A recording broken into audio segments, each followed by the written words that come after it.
Okay. AP పరిస్థితికి చంద్రబాబు నాయుడు గారు in future మీరు 2 టర్మ్స్ ఇప్పుడు జగన్మోహన్ రెడ్డి గారే వస్తారంటున్నారు కదా? Next 2 terms next 2 terms Jaganmohan Reddy గారు వస్తారు. 2024-29 ఎవరు జగన్మోహన్ రెడ్డి వస్తాడు, ముఖ్యమంత్రి ఆయనే అవుతారు. మరి ఆయన పార్టీ అన్నప్పుడు ఆయన అంటే వస్తాడు. మీ నోట్ నుంచి చెప్పాలి. జగన్మోహన్ రెడ్డి గారు 2024లో మరియు 2029లో ఆయనే ఆంధ్రప్రదేశ్ రాష్ట్రానికి ముఖ్యమంత్రిగా ఉండబోతా ఉన్నారు. డామ్ షూర్ గా ఇది రికార్డ్ అవుతుంది కదా బాబు, రికార్డ్ చేస్తున్నా. ఆ తర్వాత అయినా చంద్రబాబు నాయుడు గారు ముఖ్యమంత్రి అయ్యే అవకాశం ఉందా? ఏందమ్మా రాసుకొచ్చుకుంటా అయింది 200 నెలలు బతుకుతాను బడే ఉన్నావు నువ్వు, నాకు అర్థమైతలేదు. అంటే 74 ఏళ్ళు ఇప్పుడు ఇప్పటికే మీరు అన్నారు తెలంగాణలో రేవంత్ రెడ్డి గారు సీఎం కాదమ్మా, 74 ఏళ్ళు ఆయనకు రాజకీయ గండం ఉంది, పరిస్థితులు అనుకూలంగా లేవు కాంగ్రెస్ పార్టీకి అని చెప్పారు. ఏపీలో జగన్మోహన్ రెడ్డి గారు 2 టర్మ్స్ వచ్చిన తర్వాత ఏమైనా సిచ్యువేషన్స్ బ్యాడ్ గా వెళ్లే అవకాశం కనిపిస్తుంది? ఏం లేదు. ఇంకా రేపు 2024లో జగన్మోహన్ రెడ్డి సీఎం అయినాక టీడీపీ అనే పార్టీ ఏడు ఉంటుంది. ఓకే, తర్వాత చూద్దాం కదా. ఆ పార్టీ 29 వరకు సస్టైన్ అయినప్పుడు కదా, ఆ పార్టీ అప్పటి వరకు సస్టైన్. ఇప్పుడు నేను ఇంతకుముందు చెప్పిన 2017లో ఒక ఇంటర్వ్యూలో చెప్పిన ఏమని అంటే, రాజశేఖర్ రెడ్డి లాగా మారిన జగన్మోహన్ రెడ్డి గారిని చూస్తారు మీరు అని చెప్పిన. అన్నట్టుగానే ఆయన మారిండు. మారిన తర్వాత ఆయనకు జనాల్లో లీడర్లు నమ్మకం వచ్చింది. అట్లనే ఇంకో మాట చెప్తున్నా ఇప్పుడు నీ తరపున, కేసీఆర్గా మారబోతున్న జగన్మోహన్ రెడ్డిని చూస్తారు 24లో. అర్థమైందా డైలాగ్? ఓకే, కంట్రోల్ చేస్తాడు, ఓకే, అందరినీ కంట్రోల్ చేస్తాడు. సో ఇంకా తిరుగులే జగన్మోహన్. స్థానబలం ఏంటంటే స్థానబలం. మేము తెలంగాణలో ఉన్నాం కాబట్టి ఆంధ్రలో మమ్మల్ని ఏం చేస్తారు అని చాలా మంది అనుకుంటారు. కానీ బట్ కుటుంబానికి సంబంధించి పదే పదే మాట్లాడుతూ ఉన్న వాళ్ళకి అంటే ఇంపాక్ట్ ఏ విధంగా ఉంటుంది అంటారు? ఈ ఎలక్షన్స్ టైంలో చెల్లి షర్మిల గారు తెలంగాణకు వచ్చేసారు, తల్లి గౌరవ అధ్యక్షురాలుగా రాజీనామా చేశారు, ఇప్పుడు ఆయనతో భార్య ఉన్నారు భారతి గారు. పరోక్షంగా సపోర్ట్ చేసినా కూడా ఆమె ప్రత్యక్ష రాజకీయాలకు వచ్చే అవకాశం ఉందంటారు? లేదమ్మా, లేదు, రారు. ఓకే, ఆ నెసిటీ లేదు వాళ్ళకి. వాళ్ళ ఫ్యామిలీకి అవసరం ఏముంది? ఇప్పుడు సరే, ఇప్పుడు షర్మిల ఫైటింగ్ ఇంకోటో అవన్నీ వ్యక్తిగతమైన అంశాలు. ఇప్పుడు తెలంగాణలో నాకు తెలిసిన ఫ్యామిలీ ఉంది. అన్న టీఆర్ఎస్లో ఉన్నాడు, తమ్ముడు బీజేపీలో ఉన్నాడు, వాళ్ళ పెద్దన్న కాంగ్రెస్లో ఉన్నాడు. వాళ్ళు అనామకులు కాబట్టి వాళ్ళ గురించి మాట్లాడుకోము. ఇది సీఎం ఫ్యామిలీ కాబట్టి మాట్లాడుకుంటున్నాం. అట్లా ఎన్ని ఫ్యామిలీలు లేవు తెలంగాణలో? నాకు తెలిసిన వాళ్ళు మస్తు మంది ఉన్నారు. ఓకే, సో అది కామన్ కదా, దాన్ని పెద్ద విశ్లేషించి మాట్లాడుకోవాల్సినటువంటి అవసరం లేదు. వాళ్ళ జాతకరీత్యా ఉంటుంది. షర్మిల జాతకము, షర్మిల ఆంధ్రప్రదేశ్లో ఎంపీ కావాలి అంటే జగన్మోహన్ రెడ్డి చెప్పినట్టు ఉంటుంది. అన్న నాకు ఎంపీ అంటది, రాజ్యసభ ఇస్తాడు, ఎంపీ ఇస్తాడు, పోతుంది. ఆమె జాతకంలో రాజయోగం అనుభవించే పరిస్థితి లేదు కాబట్టి వ్యతిరేకమైన నిర్ణయాలు తీసుకుంటుంది. So actually nothing but decision. ఆమె తీసుకునే నిర్ణయాలు ఆమె జీవితము. ఆమె పార్టీ పెట్టినా, తెలంగాణలో కాంగ్రెస్ పార్టీకి పోయినా, లేకపోతే ఇంకో మాట మాట్లాడినా, ఇవన్నీ కూడా రాజకీయ జాతకపరమైన అంశాలే కదా. సో ఆమె తీసుకునే నిర్ణయాలు, ఆమె మాట్లాడే మాటలు ఆమె జీవితాన్ని డిసైడ్ చేస్తాయి. ఎలా ఉండబోతుంది అంటారు షర్మిల యొక్క? పెద్ద గొప్పగా ఉండదు. ఓకే, షర్మిల గారు జగన్ దగ్గరికి పోతే హ్యాపీగా ఉంటుంది ఆమె జీవితం. ఆయన లేకుండా ఆమెను ఊహించుకోలేం. వెళ్ళే అవకాశం ఉందంటారు? ఎందుకంటే నీకు బాగా క్లోజ్ అమ్మా, నాకు తెలుసమ్మా. నీకు అమితమైనటువంటి ప్రేమ, నీకు చాలా క్లోజ్ షర్మిల. ప్రొఫెషన్ వేరు, వ్యక్తిగత మామూలుగానే అంటున్నా తల్లి. చెప్పట్లేదు. చాలా మందికి ఏంటంటే, ఇప్పుడు నేను మీకు డీకే శివకుమార్ అత్యంత సన్నిహితుడు అంట, కానీ ఆ సన్నిహితం ఎంతవరకు ఉండాలో అంతవరకే. షర్మిలమ్మ గారు పార్టీ పెట్టినప్పటి నుంచి టిల్ టుడే ప్రతి ఒక్క పొలిటికల్ యాక్టివిటీ పైన నా కవరేజ్ ఉంది. అండ్ ఒక మహిళ, ఇప్పుడు కల్వకుంట్ల కవిత గారు అవ్వచ్చు, ఇటు మన షర్మిల గారు అవ్వచ్చు. ఇప్పుడు షర్మిల గారి గురించి మనం ఇప్పుడు కాదు, పార్టీ పెట్టిన రోజు నుండి మాట్లాడుకుంటున్నాం. నేను ఎప్పుడైనా పాజిటివ్ గా మాట్లాడినా? ఓ మొత్తం ఎరగదీస్తుంది అని చెప్పిన, 1% ఇంపాక్ట్ కూడా ఉండదని చెప్పిన. నిజమైంది కదా. నేనేం మాటలు మార్చట్లేదు కదా. మీరు ఆ రోజు కూడా నువ్వు ఆమె దగ్గర ఇంటర్వ్యూ తీసుకొని వచ్చిన మరుక్షణం నేను చెప్పిన ఏముండదు తల్లి, అంత నార్మలే ఉంటుంది పరిస్థితి అని చెప్పిన. అంతే తప్ప నేనేం గొప్పగా మాట్లాడాను. అంతలాగా ఒక పాదయాత్ర, నిజంగానే చెప్పాలి, ఒక మహిళగా ఆమె చేసిన పాదయాత్రని నేను కల్లారా చూసిన వ్యక్తిగా కష్టం వేరు, చాలా బాధపడ్డాను ఆ రోజు. ఎందుకు అంటే పక్క రాష్ట్రంలో అన్న సీఎం గా ఉన్నారు, ఇక్కడ ఒక మహిళ ఒంటరిగా ఎందుకు ఈ పరిస్థితి వచ్చింది? మోరోవర్ అన్న గెలుపులో ఆమె పాత్ర ఉంది, ఆమె భాగస్వామ్యం ఉన్నప్పుడు ఇక్కడ ఎందుకు పెట్టింది అనేది నాకు పదే రేజ్ అయిన క్వశ్చన్. దానికి ఇప్పటివరకు నాకు ఆన్సర్. జాతకపరమైన విశ్లేషణ అంతే, వాళ్ళ వ్యక్తిగతమైన నిర్ణయాలు. Astrology nothing but decision. అదే చెప్తున్నా కదా. ఆ నిర్ణయం ఎందుకు తీసుకున్నారు అంటే దానికి మనం ఏం చెప్తాం? ఇప్పుడు మన గ్యాప్స్ అనేవి ఉన్నాయంటారా? ఖచ్చితంగా నాకు కుటుంబం పట్ల అవగాహన లేదు, వ్యక్తిగతమైనటువంటి అంశాల జోలికి నేను వెళ్ళను. నేను జాతకపరంగా మాట్లాడతా నేనేమంటా, ఇదే షర్మిల గారు నా దగ్గరకు వచ్చి, అనిల్ గారు నా దగ్గరకు వచ్చి, ఏమండి ఒక మాట మాకు ఒక ఐడియా అడ్వైజ్ ఇవ్వండి అంటే, ఎంబడే మీ దుకాణం బంద్ చేసి జగన్ గారిని కలవండి అని చెప్తా.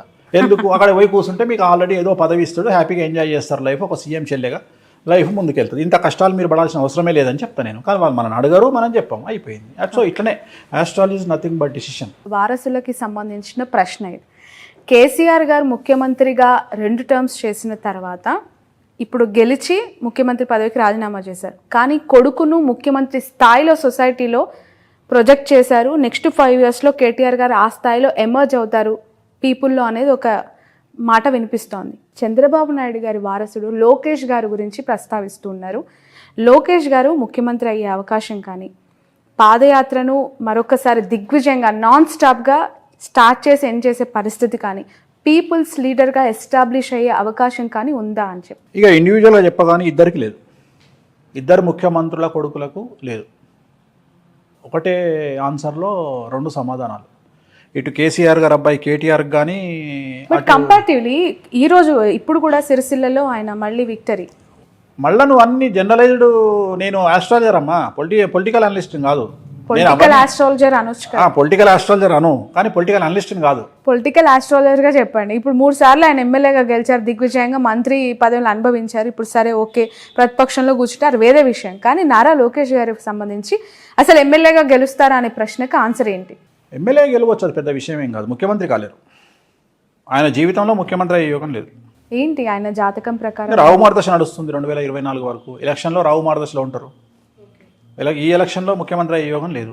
ఎట్లాగో లేదు. మీరు 2 టర్మ్స్ జగన్మోహన్ రెడ్డి అన్నారు. సో ఇన్ ఫ్యూచర్ ఆయన జాతకం ఓకే గెలుస్తారా? నెక్స్ట్ 24లో ఆయన గెలవడం పెద్ద విషయం కాదు, నేను అదే చెప్తున్నా. 2025 ఎలక్షన్ కాబట్టి 24లో ఎమ్మెల్యే గెలిచే అవకాశం ఉంది. ఎమ్మెల్యేగా మంగళగిరి నుంచి. మంగళగిరి పోటీ చేస్తాడా ఇంకోటి మనం డిసైడ్ చేయలేం కదా. చాలా మందికి అర్థం కాని ఒక క్వశ్చన్, $1 million ప్రశ్న. చంద్రబాబు నాయుడు గారి అరెస్ట్ విషయంలో మీరు ఇందాకన్నా జూనియర్ ఎన్టీఆర్ ఎందుకు స్పందించలేదు అని చెప్పి, మీరేమనుకుంటున్నారు గురూజీ? అంటే ఎందుకు అంత సైలెంట్గా ఉండాల్సి వచ్చింది ఆయన? తన కెరియర్ మీద తనకున్న నమ్మకం, తనకు రాజకీయంగా కంటే సినిమా ఇండస్ట్రీ పరంగా తనకున్న నమ్మకం, ప్లస్ తిరుమల తిరుపతి దేవాలయంలో నేను వాళ్ళ అమ్మగారు కూర్చొని మాట్లాడినప్పుడు నన్ను ఒక ప్రశ్న అడిగారు ఆవిడ. ఎన్టీ రామారావు బర్త్ విషయంలో, జూనియర్ ఎన్టీఆర్ బర్త్ విషయంలో ఒక పెద్ద సమస్య ఉంది, ఆ సమస్య తెలియకుండా మీరు మావాడి జాతకాలు బాగా చెప్తున్నారు, ఎటా చెప్తున్నారు మీరు అని అడిగింది. ఆ సమస్య ఏందో నాకు తెలుసు తల్లి, ఇది సమస్య అని చెప్పిన. అనగానే షాక్ అయింది ఆమె. పెద్ద ఎన్టీఆర్ గారికి తప్ప, నాకు తప్ప, బాబుకి తప్ప, ముగ్గురికి తప్ప 4వ వ్యక్తికి తెలియదు, మీకు ఎట్లా తెలుసు అన్నది. నాకు తెలుసమ్మా అన్న నేను. ఆయనది మఖా నక్షత్రం, జూనియర్ ఎన్టీఆర్ది మఖా నక్షత్రం, జయలలితది కూడా మఖా నక్షత్రం, ప్లస్ ఆయన మంచి యోగంలో పుట్టిండు జూనియర్ ఎన్టీఆర్. కానీ ఆయన రాజకీయాల్లోకి రావడానికి టైం ఉంది. నేనే వాళ్ళ అమ్మతో అన్నది ఏంటంటే 2030 వరకు రాజకీయాల్లోకి రానియకండి బాబుని అని చెప్పిన. ఓకే, సో మీ సలహా అనమాట. నేను చెప్పింది అయితే వాళ్ళ అమ్మగారికి చెప్పిన మాట, తిరుమల దేవాలయంలో చెప్పిన మాట, హుండీ లెక్క పెడుతుంటే పక్కన నేను మాట్లాడింది, వైకుంఠ ద్వారం పక్కన కూర్చున్నప్పుడు దర్శనం అయిపోయిన తర్వాత ఆమెను ఆ దేవాలయంలో మాట్లాడిన సందర్భంలో 2030 వరకు జూనియర్ ఎన్టీఆర్ రాజకీయాల్లోకి రాకుంటే బాగుంటుంది, 29 ఎలక్షన్లకు అయితే వద్దు అంటే 29 ఎలక్షన్ల వరకు ఎన్టీఆర్ గారు రాజకీయ అరంగేట్రం చెయ్యరు, కన్ఫర్మ్. ఓకే వేణుస్వామి గారు, మనం చాలా చాలా జంటలు విడిపోవడానికి చూస్తున్నాం.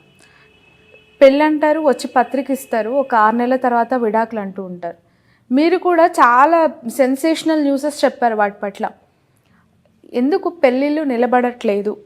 అవి పెద్దలు కుదిర్చిన వివాహమైనా, ప్రేమ వివాహమైనా, మీరు గతంలో చెప్పారు లాస్ట్ ఇంటర్వ్యూలో సమంత నాగచైతన్య యాస్టిస్ జరిగిందని. ఇప్పుడు మళ్ళీ కొత్తగా మ్యారిటల్ లైఫ్లోకి వచ్చిన జంటలు చాలామంది కూడా విడిపోయారు. బట్ ఆఫ్ ద రికార్డ్ నాకు చాలా చెప్తూ ఉంటారు, కానీ కొన్ని సెలబ్రిటీ జాతకాలకి సంబంధించి ఏం చెప్తారు? ఉదాహరణ ఇంకొక సెన్సేషనల్ కపుల్తో తీసుకుందాం. సో కొత్తగా పెళ్ళైన లావణ్య త్రిపాఠి అండ్ వరుణ్ తేజ్. సో ఆ ఇద్దరు జాతకాల్లో గురువు శుక్రుడు నీచంగా ఉన్నాడు కాబట్టి నాకు తెలిసి వాళ్ళు కూడా రేపొద్దున ఫ్యూచర్లో కలిసి ఉండే అవకాశాలు లేవు. సో ఏమైపోయింది అంటే, నేను ఇట్లా చెప్పంగానే వీడికి ఏం పని లేదా, పాట లేదా, వీడు పెళ్ళిళ్ళు చేసుకుంటుంటే డివోర్స్ అని మొత్తుకుంటుంటే వీడికి పిచ్చి లేచిందా అన్నట్టు అయిపోయింది. నేనేం చెప్తున్నా అంటే, ఈ పెళ్లి చేసుకొని విడిపోవడం కంటే చేసుకోకుండా తగలడంట్రా అని నేను చెప్తున్న పాయింట్. అంటే జాతకంలో ఉండే దోషాలను బేస్ చేసుకొని మాట్లాడతాను నేను మిగతా విషయాలు మాట్లాడా. అరేంజ్డ్ మ్యారేజ్ కానీ లవ్ మ్యారేజ్ కానీ 10 పెళ్లిలలో 8 పెళ్లిళ్ళు విచ్ఛిన్నమవుతున్నటువంటి సిచ్యువేషన్లో మనం ఉన్నాం. అందుకనే శాస్త్రం చెప్పేటప్పుడు దేశ కాలమాన పరిస్థితులు అంటాం మనం. తెలంగాణలో ఇండియాలో ఉన్న కుజదోషం అమెరికాలో ఉండదు, ఆఫ్రికాలో ఉండదు. సో దేశ కాలమాన పరిస్థితులను బట్టి జాతకాలు చెప్పాలి.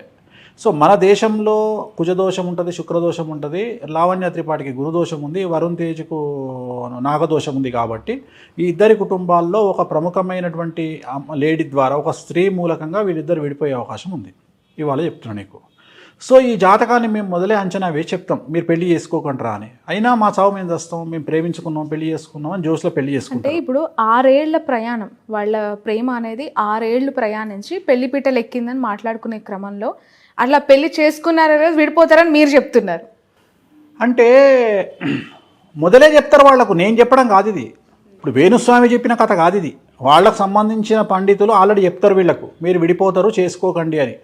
అయితే వీళ్ళ ఓవర్ కాన్ఫిడెన్స్ ఏంది అంటే, మేము కలిసి ఉంటాం, మీరెంత మా ముందరా అనుకొని చేసుకుంటారు. అది ప్రేమికులకు ఉండాల్సిన ప్రథమ లక్షణం, నేను కూడా కాదంటలేను. నాది కూడా ప్రేమ వివాహం కాబట్టి. కానీ పెళ్లి చేసుకున్నాక అస్సలు టార్చర్ స్టార్ట్ అవుతుంది. పెళ్ళి ఎప్పుడు, నేను ఇంతకుముందు కూడా చెప్పిన నీకు, ప్రేమించిన అమ్మాయిని సంపాదించడం గొప్ప కాదు, పెళ్లి చేసుకున్న తర్వాత అమ్మాయిని కాపాడుకోవడం గొప్ప అనేది నా ఉద్దేశం. రెండోది ఏంటంటే, ఎప్పుడు కూడా మగవాడు అణిగిమణిగి ఉండాలి. ఈ కలియుగంలో మగవాడు రెచ్చిపోతే వర్కౌట్ కాదు. ఎట్లాగో ఆడవాళ్ళు రెచ్చిపోతారు. ఎందుకంటే ఆడవాళ్లకు వర్క్ బ్యాలెన్సింగ్, వర్క్ స్ట్రెస్, ఇంటి స్ట్రెస్ వల్ల బ్యాలెన్స్ చేయలేకపోయినప్పుడు, లేదా ప్రకృతి నియమాల ప్రకారం డేట్ వచ్చినప్పుడు, మెన్సెస్ టైంలోనో వాళ్ళు బరస్ట్ అవుతారు. దాన్ని అర్థం చేసుకోగలగాలి. హార్మోన్ ఇన్బ్యాలెన్స్, థైరాయిడ్ ప్రాబ్లం వల్ల, పీసీఓడి, పీసీఓఎస్ల వల్ల వాళ్ళు ఏదైనా అరిచి మాట్లాడినా 10 నిమిషాలు సైలెంట్గా ఉంటే కథమైపోతుంది కిస్సా. కానీ మనోళ్ళు అట్లా ఉండదు కదా. దాన్ని సీరియస్గా తీసుకొని మగోళ్ళు, మేధావులు మమ్మల్ని తిడతావా నువ్వు అని పెళ్ళాం మీదకి అరవడము, అది ఎక్కడికో దారితీసి విడాకులకు దారితీస్తాయి.